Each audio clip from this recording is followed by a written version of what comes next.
Well, David, it's Friday, and that means it's time for another episode of Discovery CSI, David Hawkins' Discovery CSI. How are you, David? I'm very well, Jason. It's good to be with you. It's always enjoyable to do the show with you, David, and you're constantly hitting on new and interesting things. You know, today we're going to talk a bit about a story that's been around for a while. We've spoken about it in the past. It's sort of coming back into focus right now.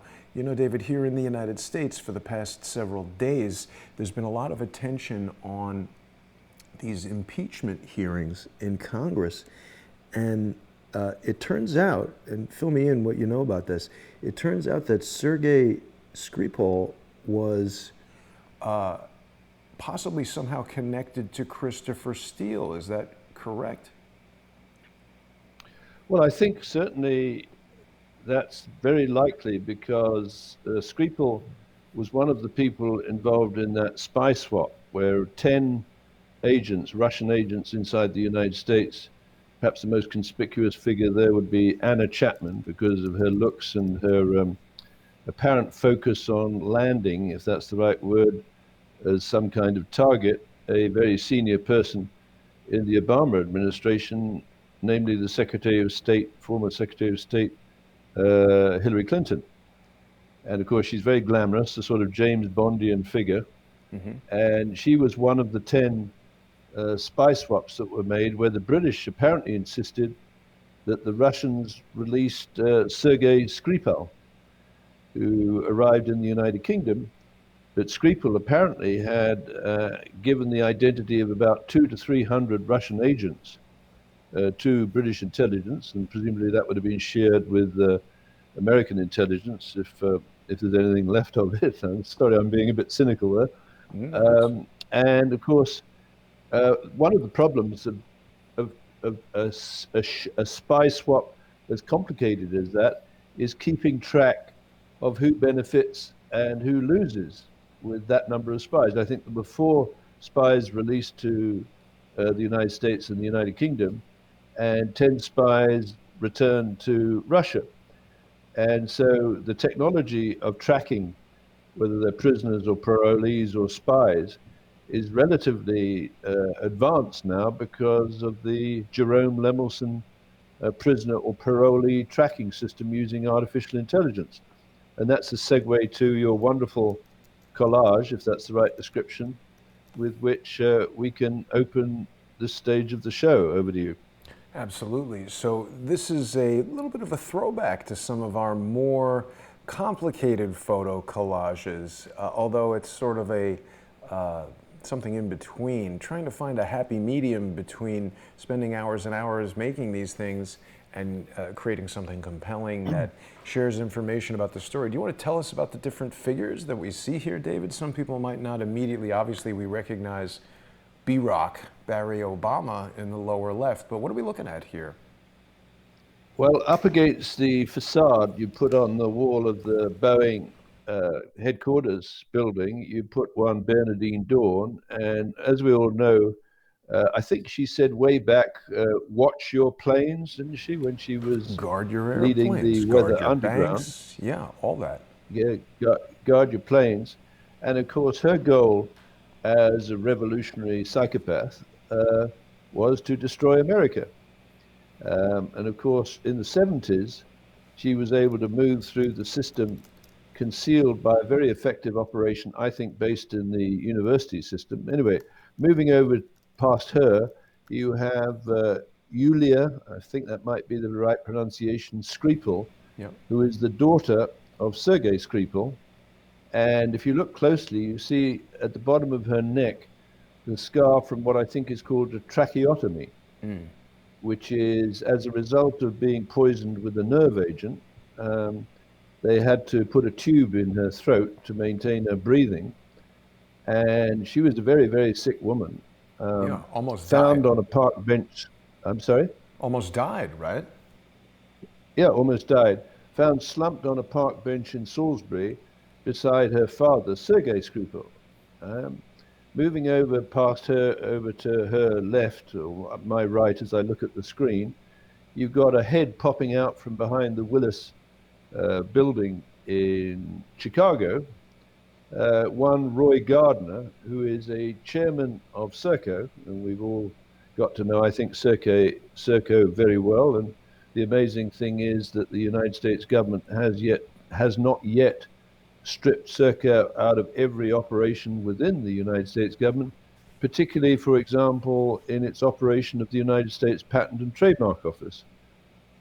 But Mr. Roy Gardner is an interesting guy because he's a director of Willis, right, which insured the Titanic and the Twin Towers.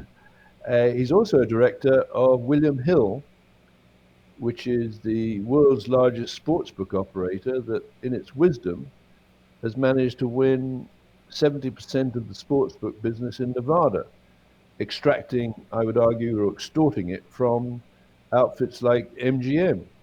And we'll come to that later. And then over to the right, there's a guy called, well, his name is dead now, is Lord Justice Lane. And he's wearing a wig, which is grey, quite obviously. And here's the fascinating thing that I think, as we do our voyage of discovery, is the operation to cleanse the judicial arm of Cook County, probably the most corrupt county in the United States, as it embraces Chicago, which is certainly the most corrupt city in most corrupt state of Illinois. They decided to call that operation Operation Greylord, after the color of the wig of English justices. Now this, I don't think, perhaps you and I both agree now, there are very few coincidences in this racket or global racket, and particularly something as bizarre as calling an operation to clean up the judicial system of Chicago Operation Greylord, after the name of the color of the Lord Justices in the United Kingdom.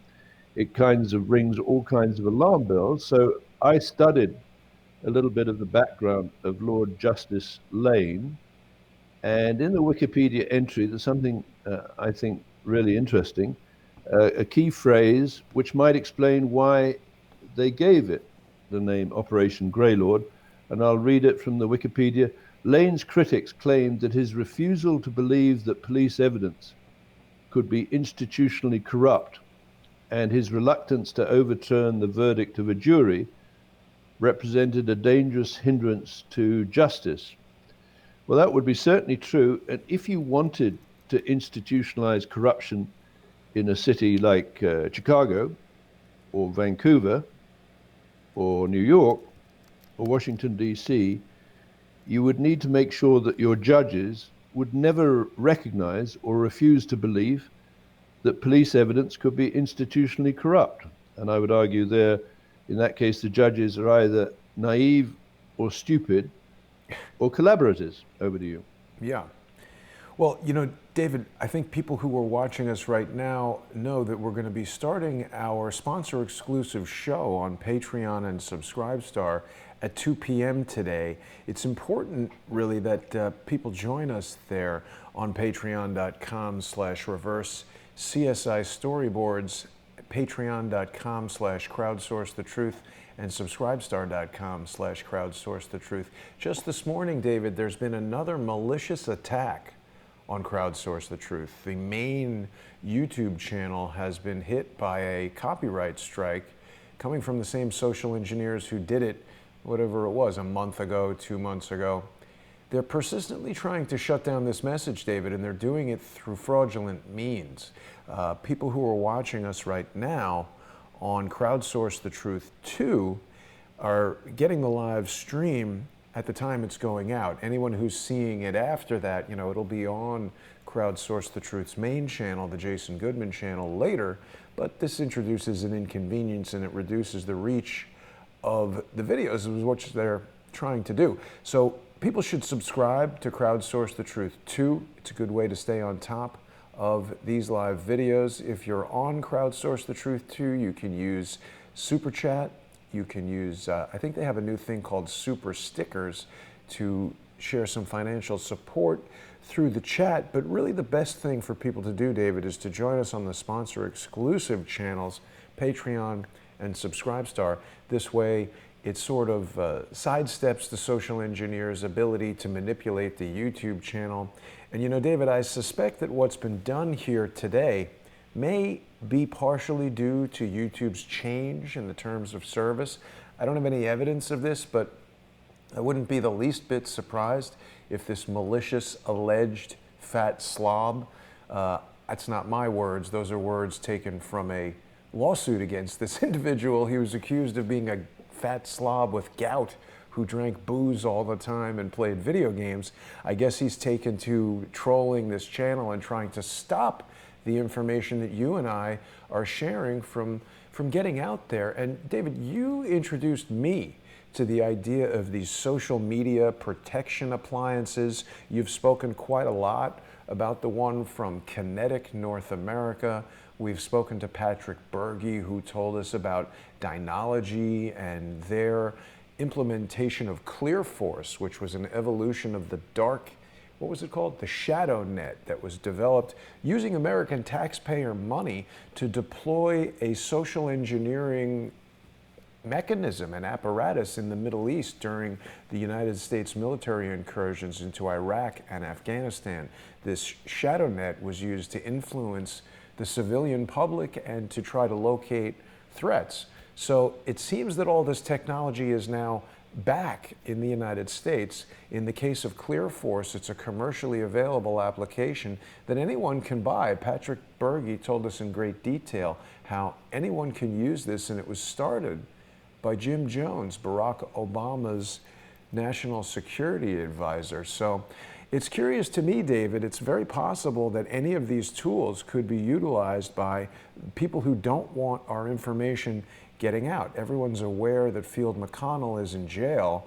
You know, whether or not he was manipulated to get him to say and do the things that he did that landed him in jail remains an open question. Certainly tools like this and social engineering tactics could have been employed. But I just wanted to let everybody know about this, because what they're trying to do, David, is really shut us down. As it stands right now, no live streaming on the main Crowdsource the Truth YouTube channel until March 2020.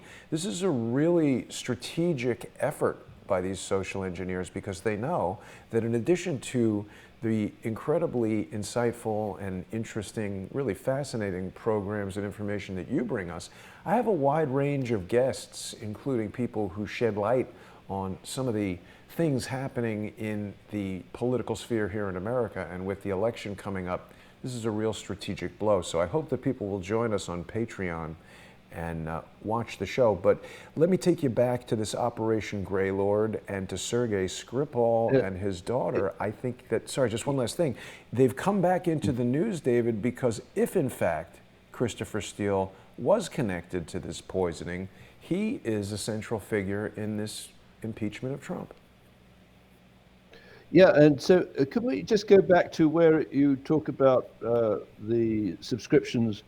Sure. And the address, you know, patreon.com. Yeah. Let's go back to that earlier, because I'd like to make a comment about support for my work, where I've declared myself as a public expert witness in the court of public opinion, where I define the court of public opinion as your show, for example, because basically someone like myself with expertise in some really arcane issues that are fundamental to the administration of justice around the world, including the United States. If, for example, they've started to use artificial intelligence algorithms to control the movement of prisoners and spies through society.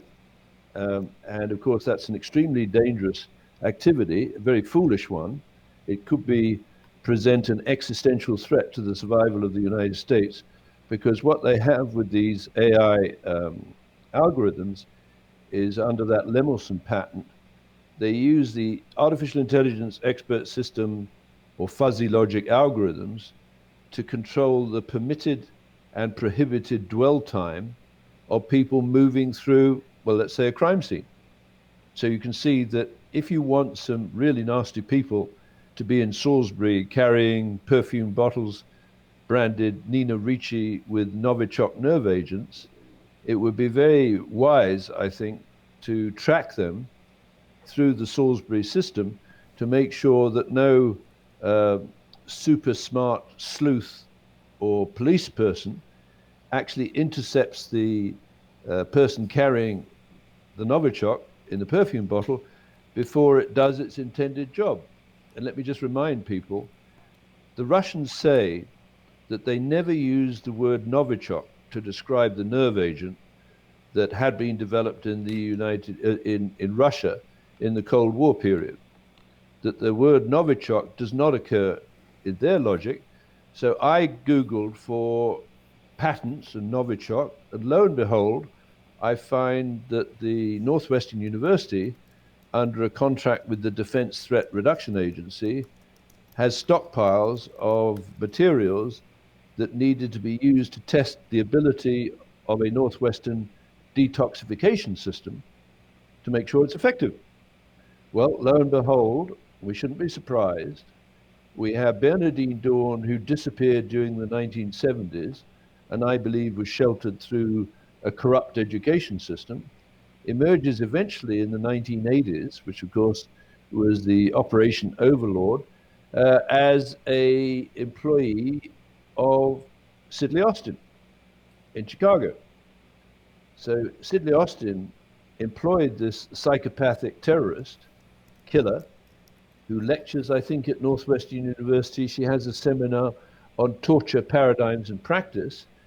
She pops up at Sidley Austin from 1984 to 1988, the period of Operation Greylord, and she grooms Michelle Obama for her career to the White House, ultimately as First Lady.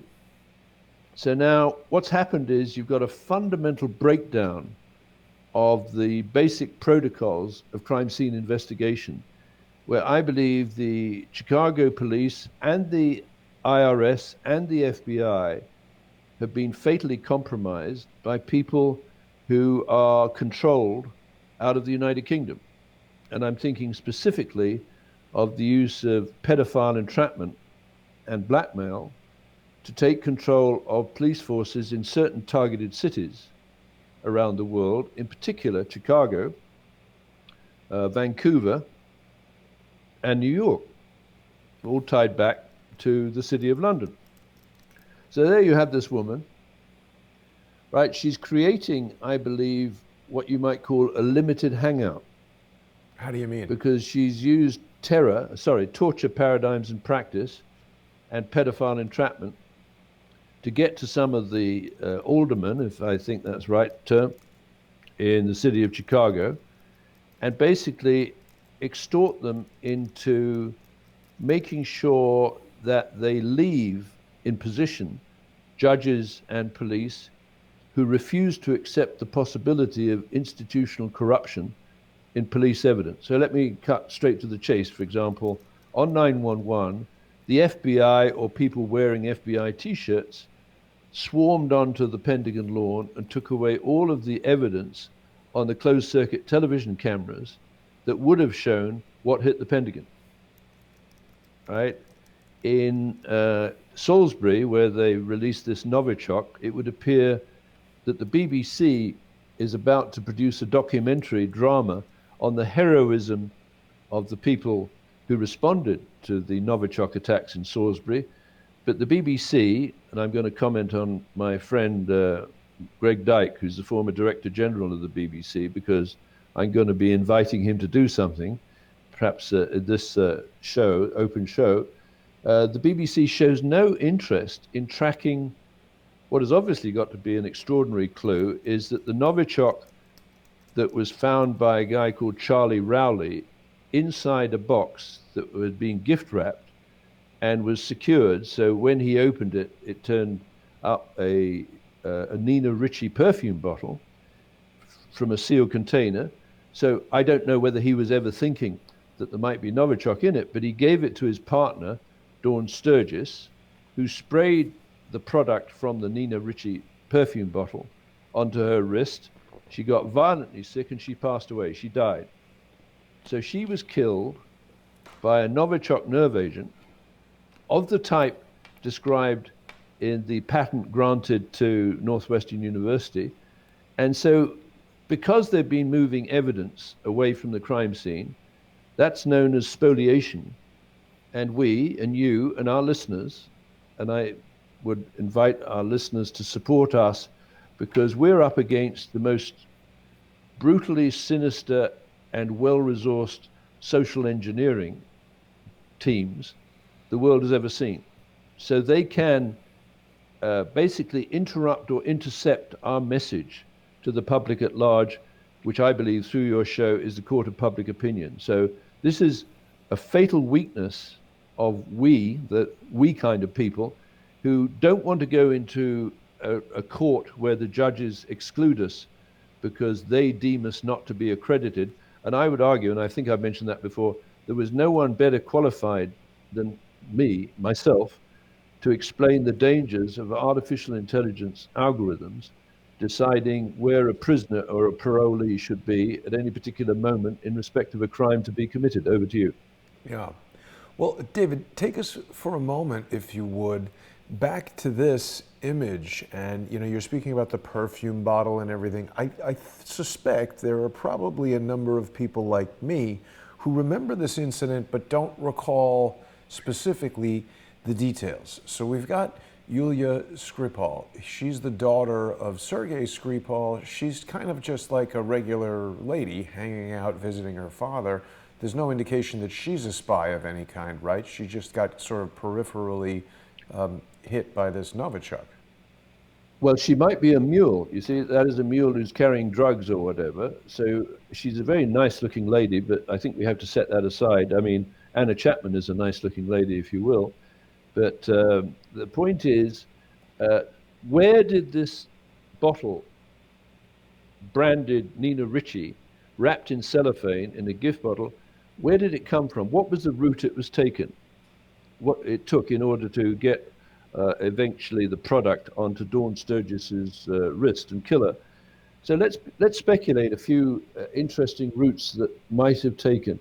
Let's just suppose that the Novichok came from the stock held at Northwestern University and used to test the detoxification system that was being developed under a patent assigned to Northwestern University with funds from the Defense Threat Reduction Agency. Now, the Defense Threat Reduction Agency apparently sent people to Russia to supervise the destruction of the stocks of the nerve agent that the Russians did not call Novichok, but the Western, the academics did call Novichok. So let's assume that the Defense Threat Reduction Agency and some of the small businesses that worked on set-aside contracts, which could be Base One Technologies, a protege of SERCO, go to Russia. They pick up some samples of Novichok, bring it back to Northwestern University, and it falls under the influence of this murderous psychopath by the name of Bernardine Dawn, who wants nothing more than to destroy the United States of America with her husband, Buddy, who's another psychopath, Bill Ayers. Yeah. So there's a little group, let's say, that's emerged in Chicago that really thinks they're incredibly smart, that you and I are the peasants that can be disposed of at will in the event of a chemical, biological, radiological, or nuclear war. They retreat into the luxury hotels, down into the basement. They pop their ugly little heads up after after the genocide, et cetera, which includes the attacks on New York and Washington and 9/11. And the one thing that they fear more than anything is that people interested in the truth start exposing institutional corruption of police evidence. Now, are all of the police in Chicago corrupt? Of course not. Are many of the police in Chicago terrified because there are people out there who can deliver Novichok or a hit to the relatives of the police in Chicago? So after Operation Greylord, is it possible that in 1985 they decided to move the development of this network to Vancouver and terrify the police in Vancouver during the creation of what is now, I believe, a cloud-centric organization that delivers hardcore adult and child pornography and online gaming into over 60 countries around the world. And I'm afraid this is what's happened because there is institutional corruption in police evidence. These vermin have skated through the system, and they're now, in many cases, in controlling position within the system.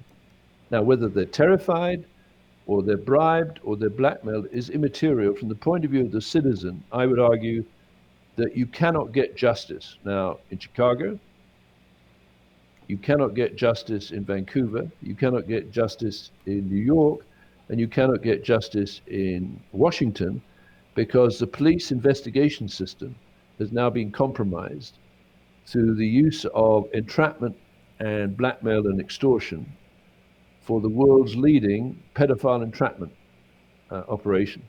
So there's the logo. That's the mural that I think is so fascinating because we were told by someone on the street that was a warning. You have the raven and you have the star, which I think is reminiscent of the Starnet outfit. So what we've got is, I believe, after that raid on the 20th of August of 1999, they took away all of the evidence, and apparently the arresting officer, except no one was arrested, said it was like Star Wars in there. There were 3 floors at 425 Carroll Street containing all the servers, the images of child abuse, the files, etc., right? And it was taken somewhere. But that was an active operation, an online operation, if you will, engaged in hardcore adult and child pornography and online gaming in over 60 countries. So it's probably one of the world's leading criminal enterprises, and it vanished. Now, did it stop operation? Of course it didn't stop operation.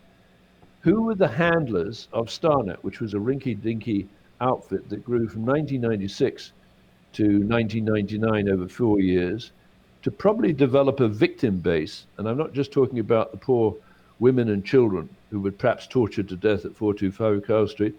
I'm talking about the people who downloaded this garbage, right? Because when they download it, they're compromised. It's a crime, and they've made it a crime. So they don't check whether or not it's been downloaded without the knowledge and consent of the target.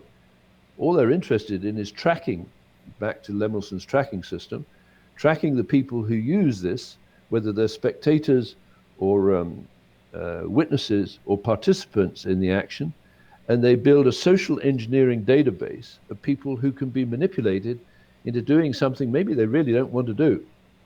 Now, one of the leading players in social engineering protection, and of course that's a two-way sword, because maybe they're protecting the corrupt organization against people like yourself and myself.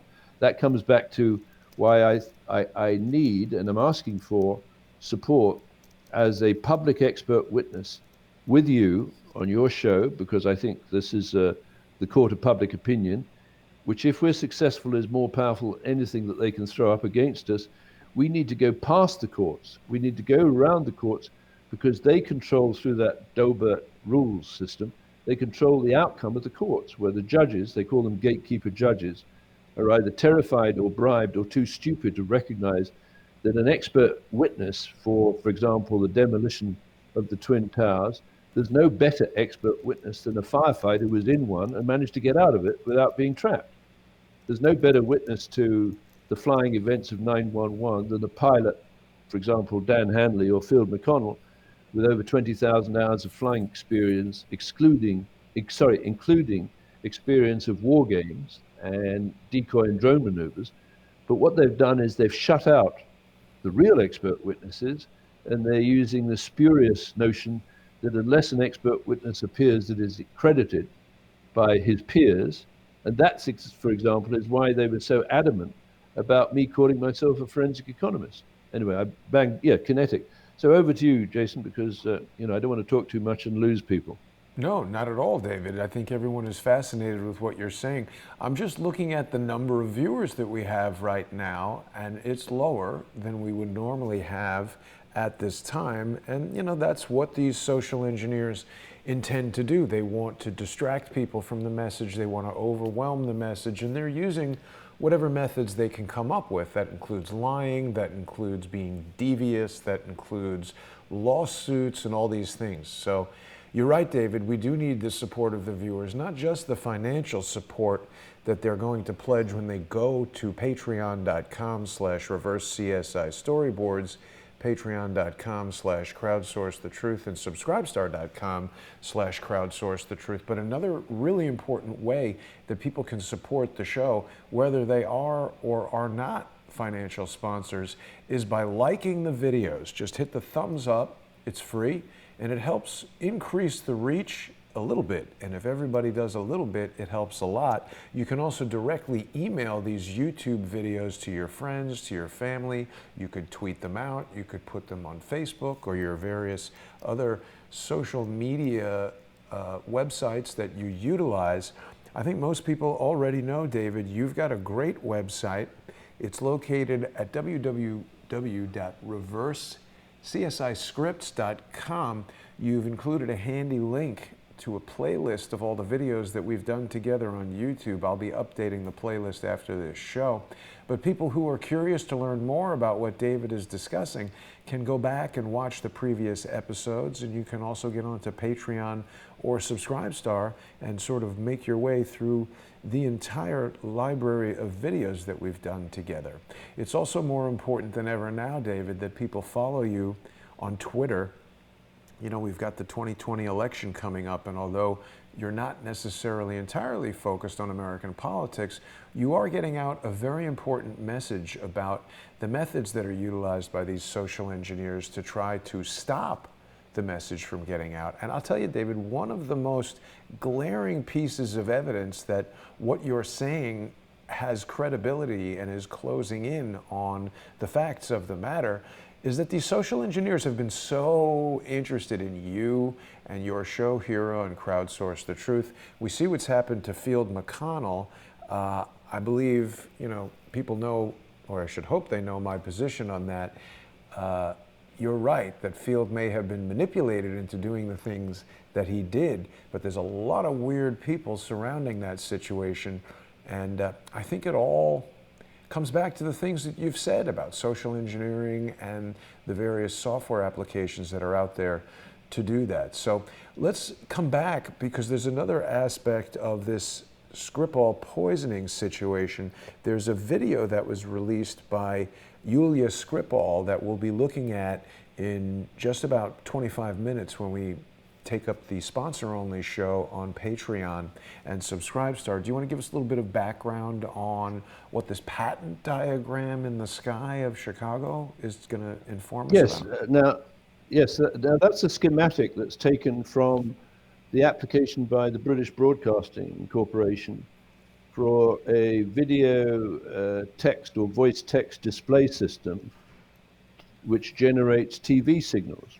And you don't see all of it, but the essence of it, I think, is there, because that presentation that was given by Julia Skripal, it appears that she was using a teleprompter of the type invented by the British Broadcasting Corporation, where she gets a script where expert Russian speakers say this was obviously translated from English into Russian, because she's using turns of phrases and she's talking very quickly, I think, without hesitation, which perhaps is surprising because she's been incredibly sick and she's out of hospital, but she seems to have marshaled her thoughts very well. Now, when I saw that patent and the description and the generation of the TV signals, I realized, and this is more your world than mine, that this would be an incredible way to synchronize the script that is given to the newsreader to read. They have no choice but to read it. That's what they're employed for. That's what Jane Stanley was reading when she talked about the collapse of the Salomon Brothers building in New York, when it was still standing behind her left shoulder. Mm-hmm. The problem is with this device, it adjusts the speed of the scrolling script, which is not written by the newsreader, according to the newsreader's voice. If the voice of the newsreader speeds up or slows down the scrolling of the script. Now, what I understand, and I used to be an actor in comedy, and I vaguely remember that the director asked us to bring pencils to put little notes on the script, which are known as blocking notes that tell the actor which way they're pointed, when they're supposed to exit, whether they're stage left or stage right, etc. And then the brainwave occurred to me, and I think that's what the BBC did, or maybe the BBC didn't know that that was what was being done. Wouldn't it be a great way to introduce digital blocking points that instruct a team of demolition experts, for example, just as Jane Stanley is saying, we're getting news that the Salomon Brothers building has collapsed, to send a signal to the demolition crew that's mined or put explosives or incendiaries in that building, okay, press the button and bring her down. Wouldn't it be interesting if in Washington on 911, just as the news readers are talking about the attack on the Pentagon, that a digital blocking note is sent to a cleanup crew on the Pentagon lawn.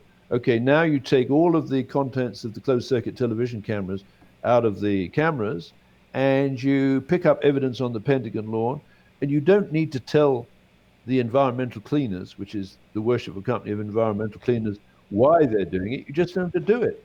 So these clowns with their FBI T-shirts, and I think we talked about that woman looked like she found a pile of clothing and she was told to get those trousers on. They don't look like they fit particularly well.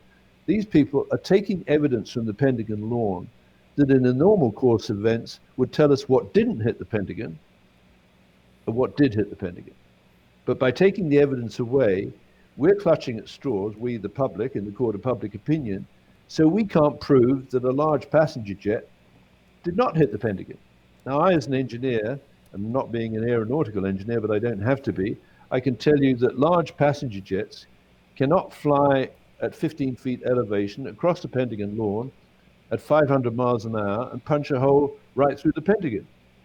So just go, if you will, just go back to that schematic, and then I'm going to, just before we close the free part of the show, I want to issue an invitation to my friend Greg Dyke. So what we've got here now, I believe, is an apparatus that is controlled effectively through pedophile operatives of SERCO and the BBC to initiate a crisis at various parts of the world. It might be an arson fire at the top of the Notre Dame Cathedral, or it might be the shoot up of the Christchurch Mosque by a guy who, and you've looked at the video, one of the things that caught your eye, if I understand you correctly, is he aims his gun at some poor guy, pulls the trigger, but there's no blood. Yeah. Right? Did I understand that correctly? No blood, no damage to the guy's head, no bullet hole in the wall behind him, but his hat goes flying. And a weapons expert has told me that when you load a blank cartridge into a gun, there is an ejection of gas out the front of the barrel that would be sufficient to blow a hat off of somebody's head, but wouldn't launch a projectile and wouldn't kill them.